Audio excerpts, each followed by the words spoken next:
Hello everyone, my name is Andy. Welcome back to North Texas Jeep Renegades. Today we're going to be installing an AVID 2-inch lift and eye-box springs on Jeep of Fire here. Stay tuned.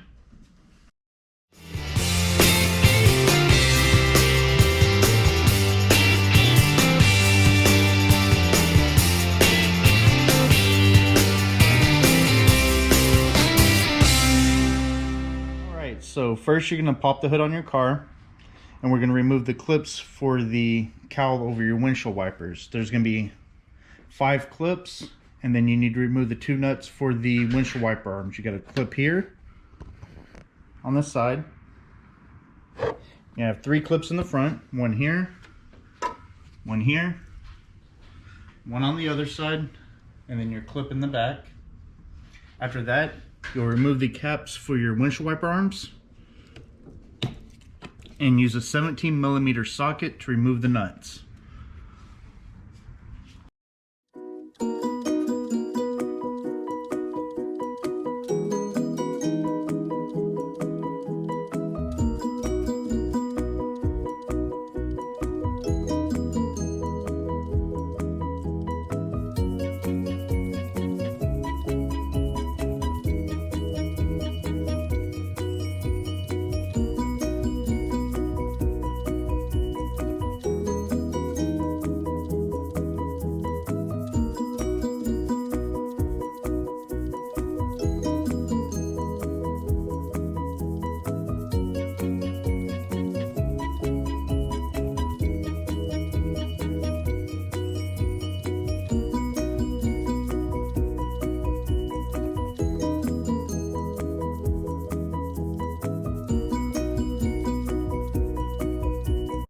So to get these windshield wipers off, you guys, it's gonna involve a lot of little bangs and whatnot. So what people recommend is that you kind of wobble it out, and it depends if they've been on the Jeep for a while and you've never done this before, they're gonna be pretty seized on there.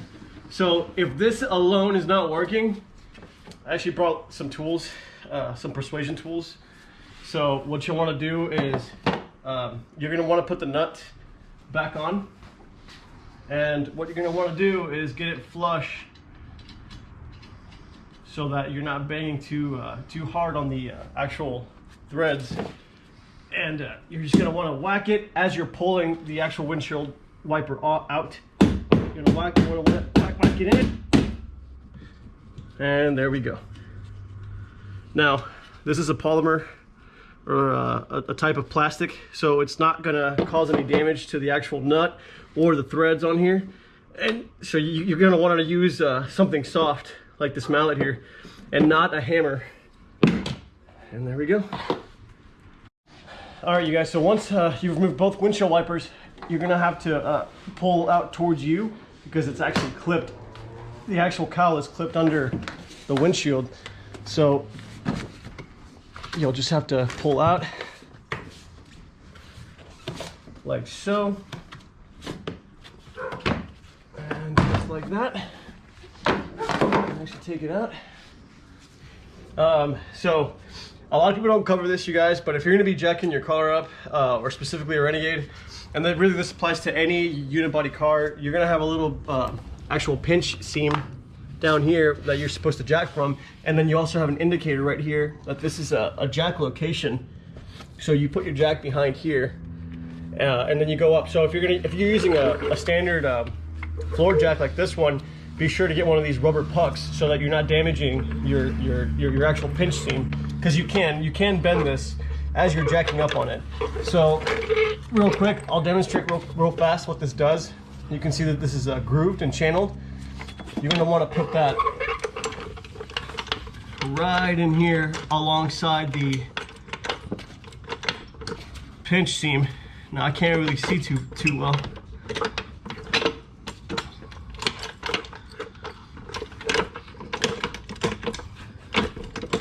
So there you go. It'll insert like that, and that way you're not bending this with the metal lip of this. And then you just jack up.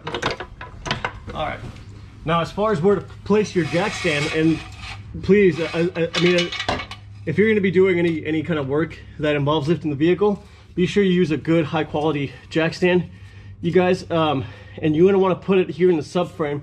If you were to put it anywhere over here, there's no telling if it'll damage or sink in some of this metal, because it's not meant to be put on weight. All right, now that we got everything jacked up, we're gonna take the wheels off. You're gonna need an 11/16 socket.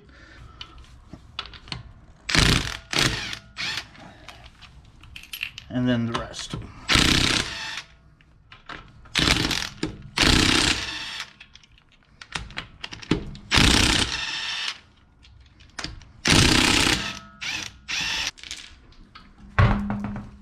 After we do that, we're gonna move to the top and loosen the top of the strut tower. We're not gonna take them all the way out at this time, but you're gonna take them all loose. You're gonna need an 11mm 6-point socket. All right, so 11mm socket.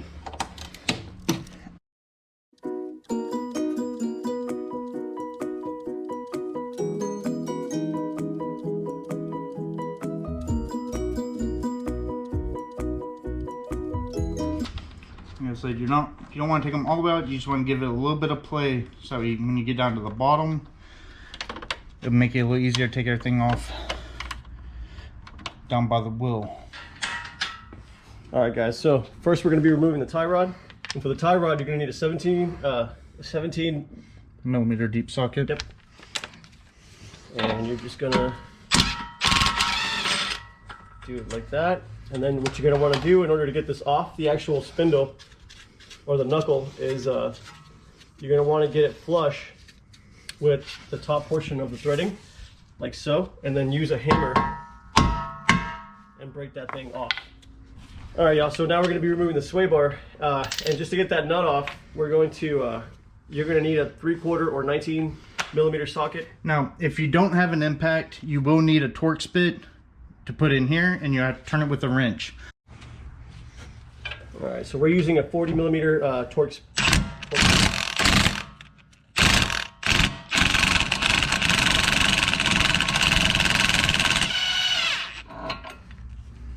And just like that. So you're gonna go with a 14 wrench and a 5/8 socket.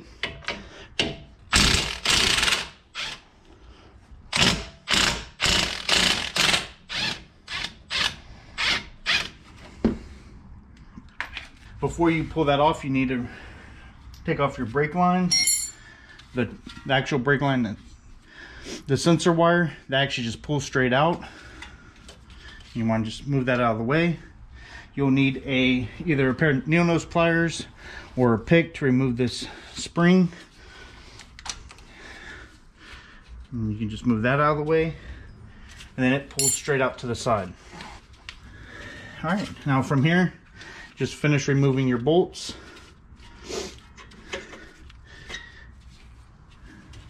And your tie rod. And your tie rod.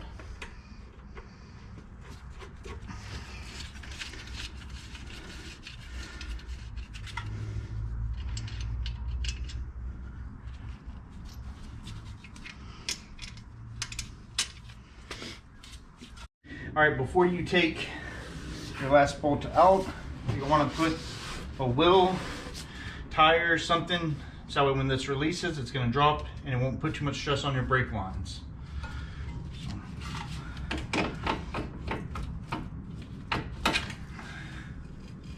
Just dropped. And then you can go back up to the top and remove the last 3 nuts while holding down here to keep it from breaking free.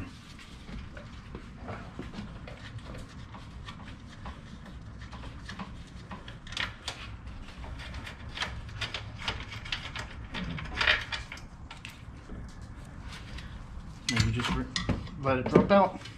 Okay.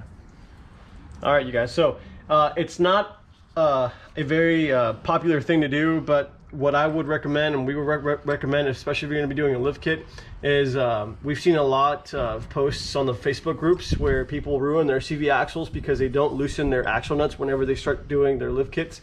So avoid that heartache or that pain of having to go through replacing the CV axle just because you didn't do this small step.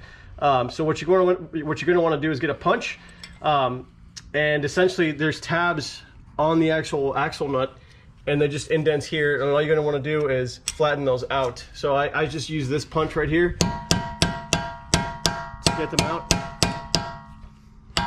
So once you do that, you're going to need a 36mm socket like this, and you're going to essentially just... So we went in and put the eye box springs on. Now we're going to put the upper spacer on the front strut. It shows you which side and which way it needs to be facing. Your bracket should be facing out. It helps if you put it next to the car so you can kind of see what you're doing. So this wants to be forward, and it should line up only one way. So you want your bolt holes to line up here. There'll be 3 of them.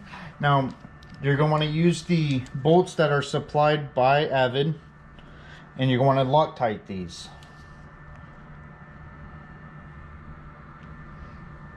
They're a 13mm bolt.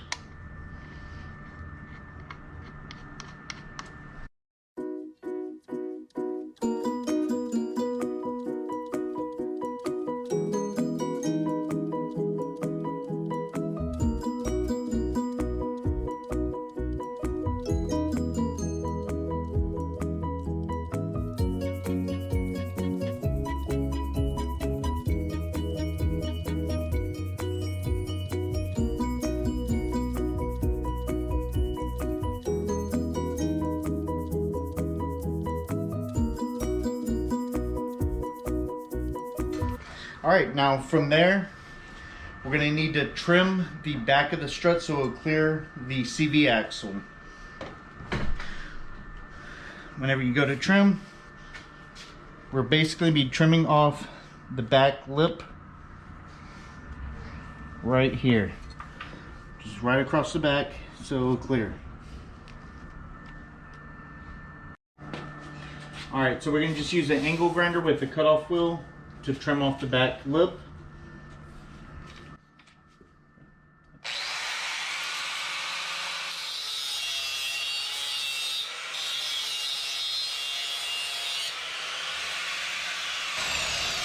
Now you're going to need to seal that. You can either use a primer. A lot of people use Sharpies. We're actually going to go with a primer today. Push it more towards me like this, dude. There you go. Okay, so let's get this jammed. I'm not sure why.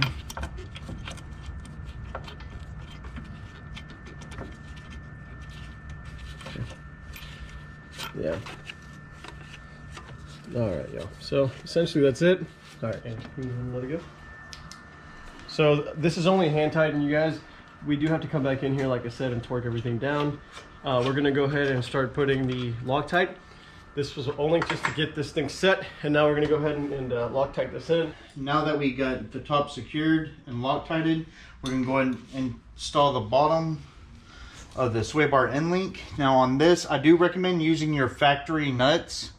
They do fit just perfectly fine. It's just the AVID nuts that they provide have caused trouble for a lot of people, and they've broken loose. So save yourself the heartache now. Go ahead and install your factory ones. So it's going to go right in the bottom here. You're going to need a T30 to go into this slot to keep the head from spinning. You also need a 3/4 inch wrench to put it on.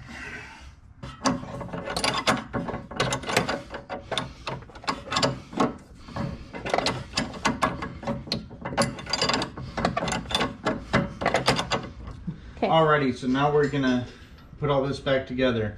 This is the part that a lot of people struggle with, and one thing I found that's easiest is go and turn your strut a little forward and then come in at an angle. Be careful to watch out for your CV boot. A lot of people tend to damage them right here because they're being a little careless, and that's what's causing a lot of leaking CV boots. So when you do it from there, bring it up a little bit. Extra pair of hands always helps. And then we'll just push it in there. And we can straighten it back out. Make sure it's clearing just fine. All right, guys, so once you get it fitted on here, once you get the knuckle actually fitted onto the strut, it's not gonna line up, which is fine. Okay, guys, so what you wanna do essentially is pull on this, on the actual strut, and get this at an angle, get the knuckle at an angle. And again, this is why we also tell you to take, to loosen up the axle nut, or even take it out, like in our case. And what you're gonna wanna do is get this hole where it's parallel enough. And then you're gonna want to get something small, like even this this Torx 30. And what you're gonna want to do is, I'm able to actually control it. I'll move it, dude. There we go. And as you can see, I can actually put this in place here, and I can even control. Actually, let's do something bigger. I'm using this nail here. Yeah, go ahead. There we go. All right, and as you can see, we've made the hole more accessible for the bolt itself. Okay.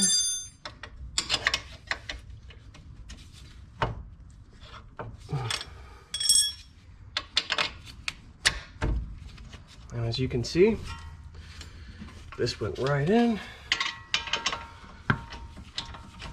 You're good. Yeah, you're good, guys. So once we get this all the way in, y'all, we'll be able to push this back in and pretty much line it up with that top hole.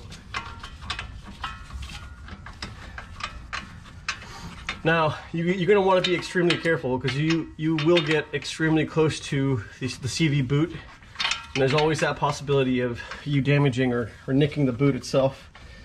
So just be careful with that. Alrighty. Alright, you guys, so now that our bottom bolt is halfway in, we're able to actually put pressure on the actual knuckle like that and go ahead and insert our camber bolt. Now this camber bolt was included with the AVID Lift Kit, which is awesome, because anytime you're lifting a vehicle like this, it's a McPherson strut suspension, you will have to adjust for camber. All right, you guys, so with these camber bolts, you got to keep in mind that this washer has to be facing you. And if it's not facing you, essentially what's going to end up happening is you won't get the adjustment that you need out of this camber bolt. So if it's like this towards the back, if this little fin is towards the back, it'll actually just act like a normal stud bolt or a normal knuckle bolt. And that's not what you need. What you need is adjustment. And if you want adjustment, you got to make sure that this washer is, this tab is facing you. So just something to keep in mind whenever you're doing camber bolts. I'm just going to go ahead and seat it in like this. I'm actually just going to go ahead and whack it in because it's already in. So you see how that's fitting flush? Keep in mind, y'all, it has to go in like this. There's no real way around it. And I'll show you what I was talking about in regards to that little lip. All right, you guys, so this is the washer for your camber bolt, or for your camber bolt, excuse me. You're gonna have this little tab, and this little tab makes it so that you have maximum adjustment. Again, if you have it like this, with the orientation of this little tab facing away from you, it's not gonna do anything. You're not gonna get the adjustment. You can sit there and turn that camber bolt all day, and it's not going to adjust anything. It'll be the same as having a factory strut bolt. So what you wanna do is make sure that this tab is facing you, and that this little tab here is actually facing inside. So let's go ahead and do that.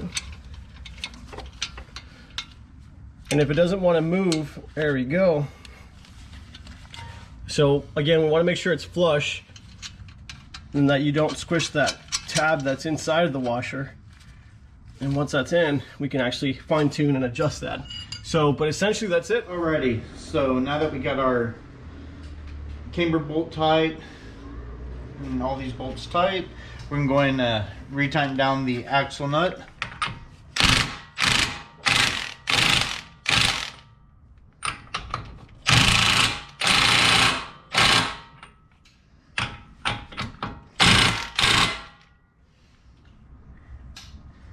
All right. That's tight. We'll bend these back down in a second. We can go ahead and put the tie rod back on. It's going to be 11/16.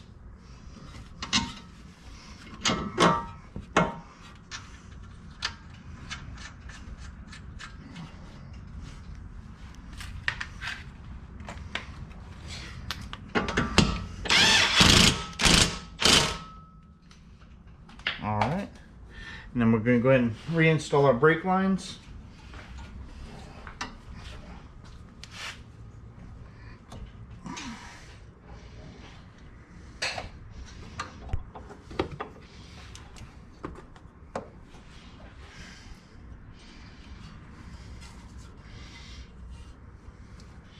All right, we're good to go there.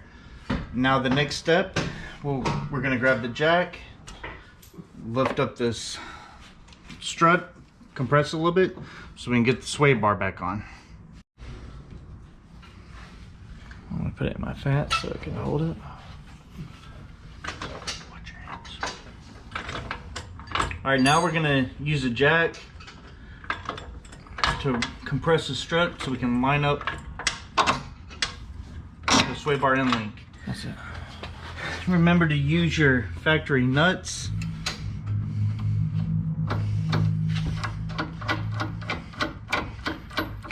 To make it a little easier and guarantees you won't have problems later.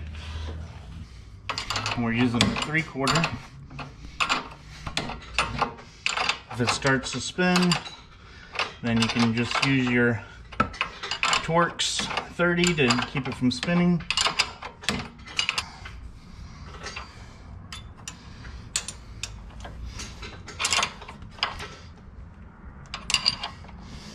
Get it nice and tight.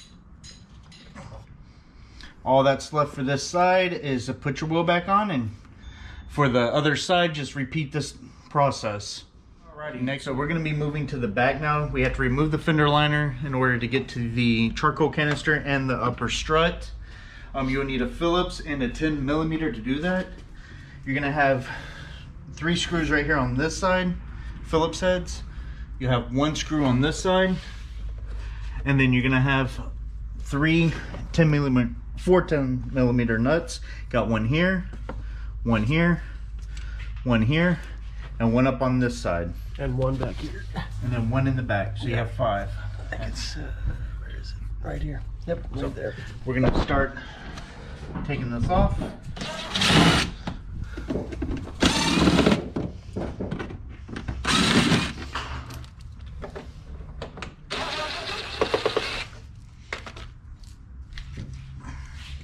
These are not very tight. You can actually turn them with your fingers with an extension.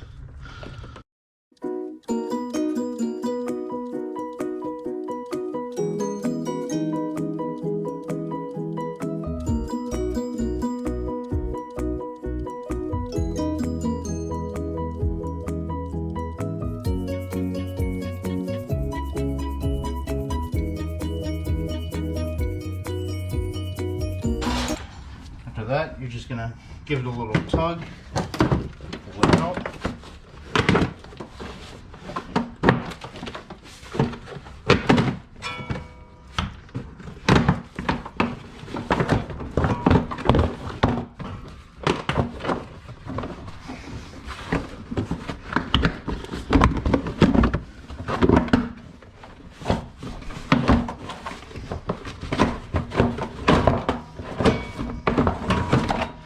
And then that's it.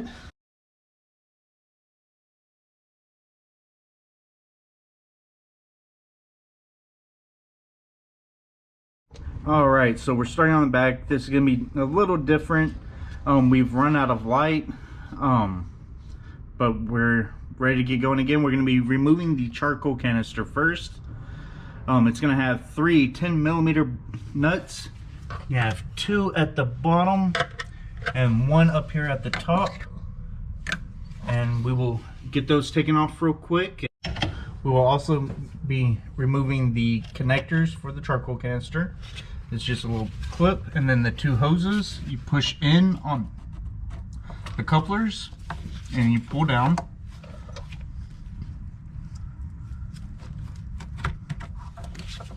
So right here, you guys actually want to push in the center, and when you push in, it'll release the actual O-ring that's retaining that. So once you get all these connections done, you can actually start removing these nuts. Now that 10 millimeter that you guys are going to need has to be a deep socket, because these are just nuts.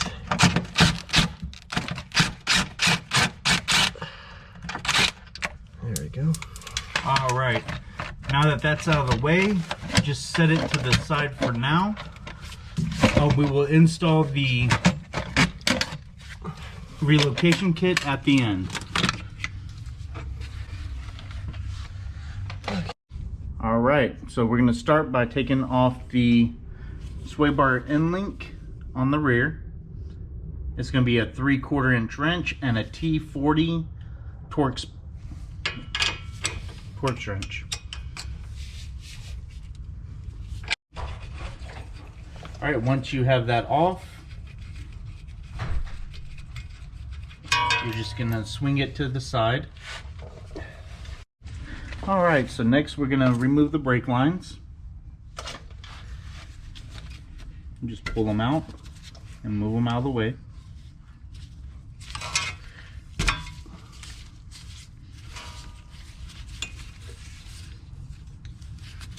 This does have a clip that you need to take off on the bottom one.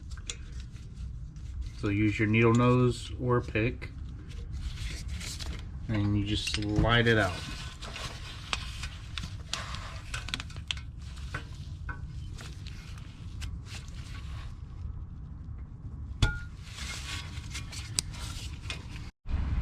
All right, before you remove your lower strut bolts, you will need to take a 13 millimeter and lower your brake lines. Now this will be getting a spacer later, so you can go ahead and take the bolt all the way out and let it hang.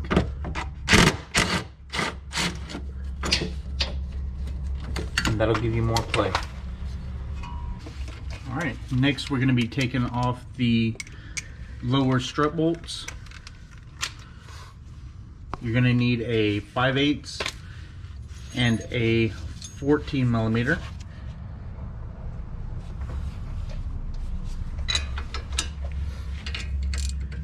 We'll break those loose and we'll take those off.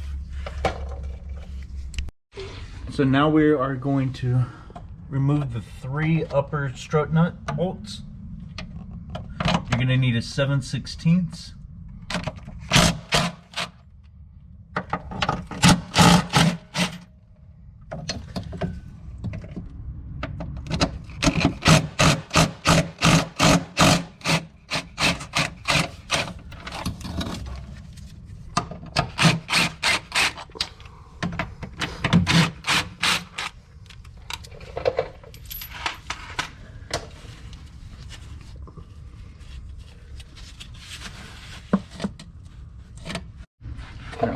Once those 3 are removed and your bottom bolts are out, you can actually remove the strut.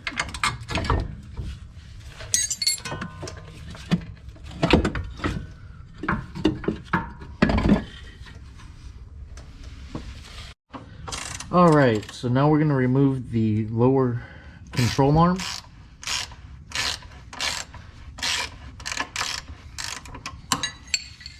It's a 14 millimeter and a 5/8.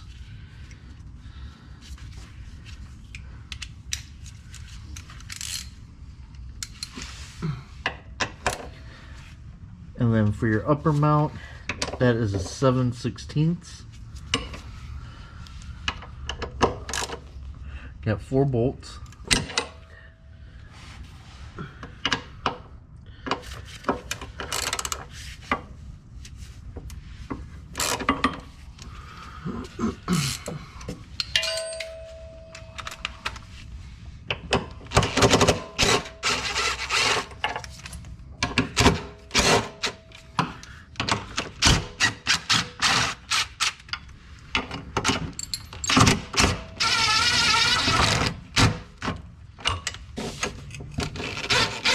This is gonna drop, so you want to hold it.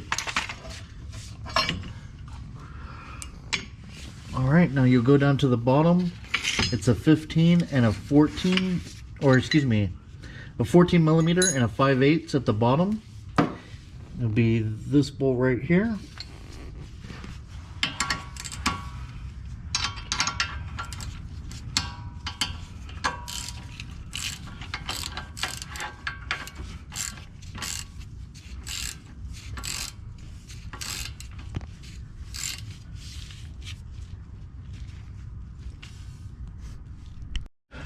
So after loosening this one, you're going to remove your bolt at the top so you can install the new bracket.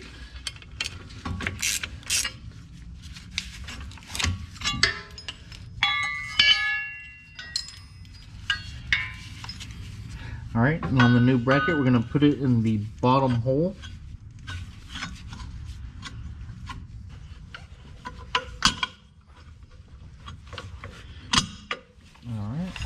Then reinstall your nut and bolt.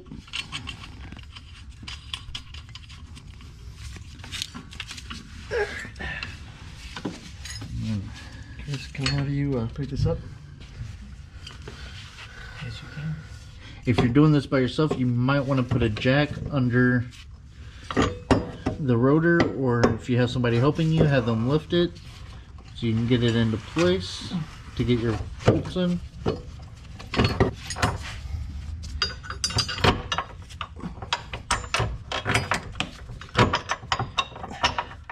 Go up and down.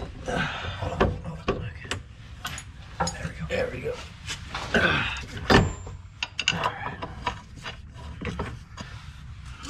Now you will want to Loctite these. After you get a couple started, you put the other two in, then you can back these out and Loctite the other two. While we're doing that, we'll get you ready for the next step.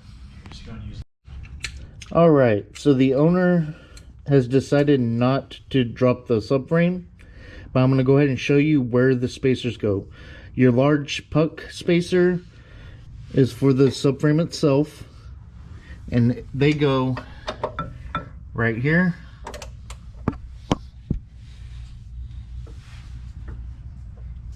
and right here, and then also on the other side. To install those, you're going to loosen these bolts and drop it all the way until it has about a 1/4 inch left. And you can do that to all four. Then you're going to remove one bolt at a time, insert the spacer on top, and then put the bolt back in, thread it in about a 1/4 of the way, and then move around all four corners. And once you do that, once they're all in, then you can tighten them all down.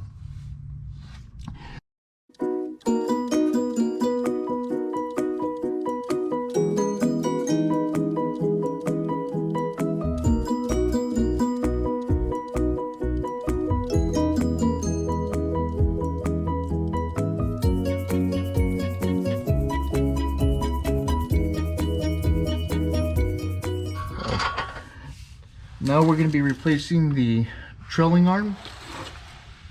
It's also a 5/8 and a 14 millimeter. You'll break those loose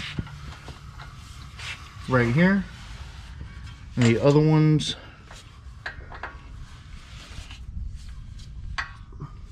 So I want to put the jack underneath, or are right here.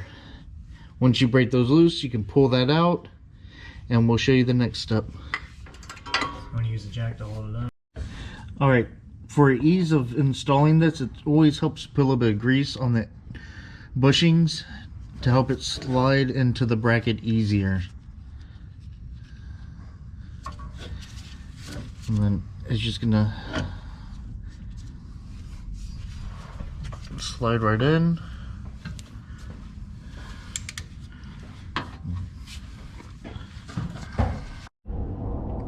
Alright, now we're going to install the brake line spacer.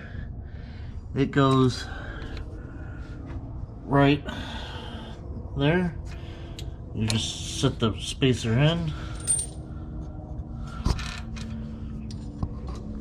And you'll take the provided bolt. which will be a 13 millimeter.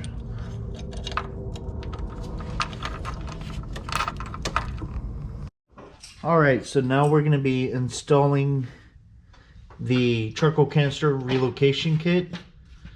It's 2 brackets, which are 3 nuts.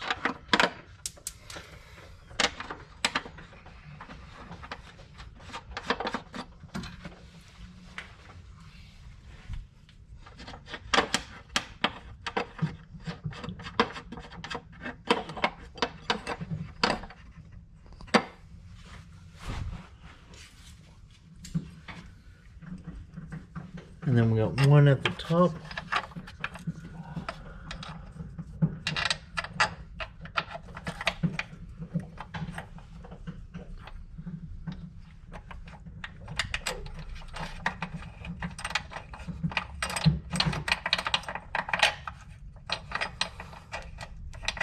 And we're going to get those tightened down. Alrighty, so now we're going to install the upper strut bracket. We're going to get it started, and then we need to Loctite the nuts and the bolts. And if you think about it as an arrow, the arrow needs to be pointing towards the outside of the vehicle. The threaded side on the bottom of the bracket needs to be down. And we recommend installing this before installing it on the strut. It makes it easier later.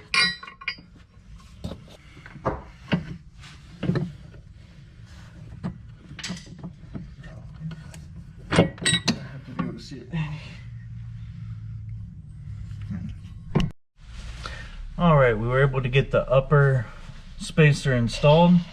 Now we need to install the strut.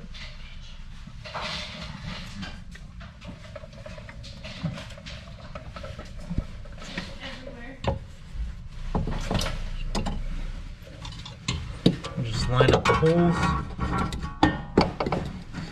and just get one of the bolts started for now.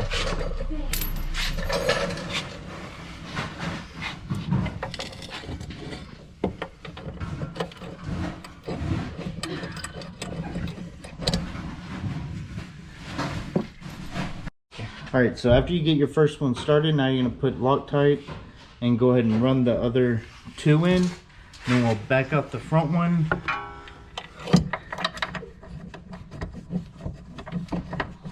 And put Loctite on it. Alright, next we're going to reinstall the charcoal canister. It's going to be 2 nuts at the bottom and then 1 at the top. Put this on.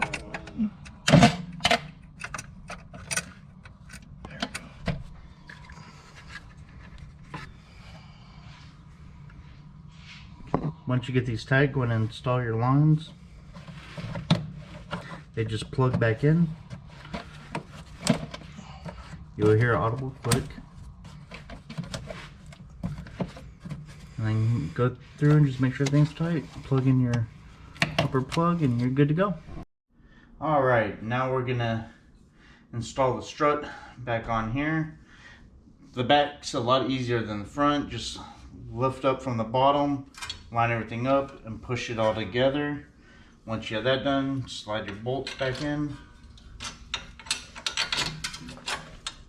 Yeah, see? Okay.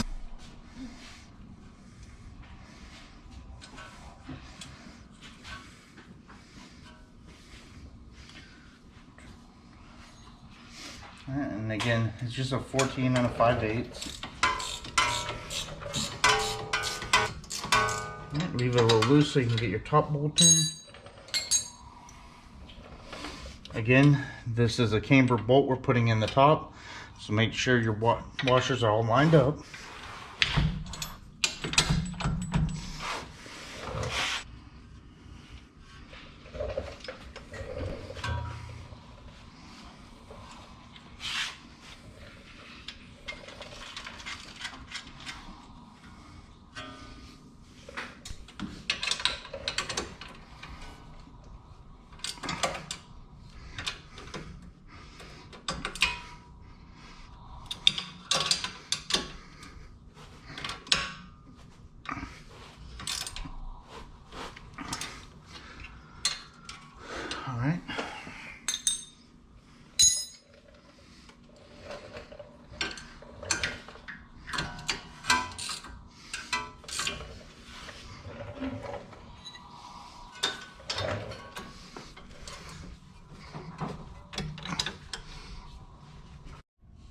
Alright, now we're going to use the jack so we can line up the strut for the sway bar end link. I'm just going to jack it up until it lines up.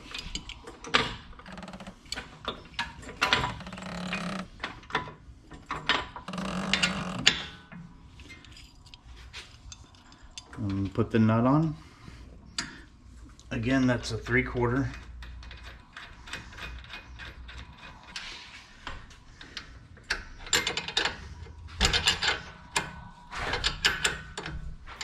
Now that you got everything put back together, torque everything down to factory specs.